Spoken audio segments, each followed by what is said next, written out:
leyenda viviente del boxeo está de cumpleaños. Sebastián Mosqueira cumple 66 años.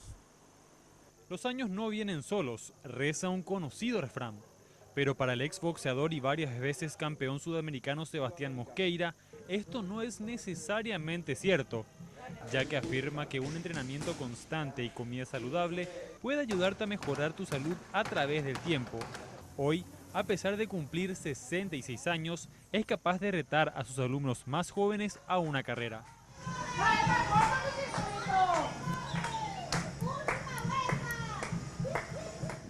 Mosqueira es considerado uno de los pilares del boxeo a nivel nacional y a pesar de que lamenta que el deporte haya decaído en los últimos años, aún ve potencial en la juventud paraguaya para retomar las riendas de la competencia a nivel profesional, a tal punto que ha decidido entrenar a algunos potenciales boxeadores. Verdaderamente hay muchos valores, inclusive yo tengo acá unos cuantos chicos que tienen cualidades, pero ¿qué pasa? Vos tenés que, esa cualidad tiene que pelear, tiene que foguearse, y si no hay pelea, vos no podés foguearte. Como te digo, yo pienso que en el Paraguay hay mucha materia prima, especialmente en el boxeo.